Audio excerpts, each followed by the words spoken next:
একজন হাফেজে কোরআন কোরআনুল কারীমের শুরু থেকে শেষ পর্যন্ত পড়ছে।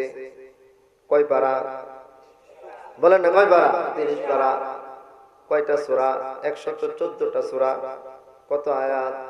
6666। মতান্তরে 6662। এই যে 6666টি আয়াত, 114টি সূরা, 30 পারা কোরআন একটি মাদ্রাসার তালিবুল ইলম তার সিনার মধ্যে ধারণ করলো। তার সিনার মধ্যে 30 পারা কোরআনকে সে অর্জন করলো।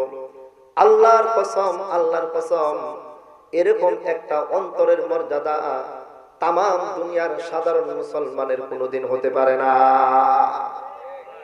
যে অন্তরে 30 পারা কোরআন থাকবে, যে অন্তরে বিশ্বনবীর হাদিসের শিক্ষা থাকবে, সেই অন্তরের সমতুল্য পুরা দুনিয়ার সকল রাজা বাদশা টাকাওয়ালা সম্পদশালী পাওয়ারফুল নেতা যারা আছে, আল্লাহর কসম একজন হাফেজে কোরআনের মর্যাদার সমপর্যায়ের হবে। একজন হাফেজে কোরআন তার সিনা এই দুনিয়ার রাজা বাদশা ক্ষমতাবান ব্যক্তিদের মতো নয়। একজন হাফেজে কোরআনের সিনার মধ্যে কয় পারা কোরআন?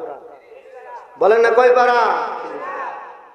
আল্লাহর কসম, আল্লাহর কসম, একজন হাফেজে কোরআন যার সিনার মধ্যে 30 পারা কোরআন আল্লাহ পাক দান করছেন, এই হাফেজে কোরআন হাশরের ময়দানে যখন উপস্থিত হবে, ইয়াকালু লিসাহিবিল কোরআন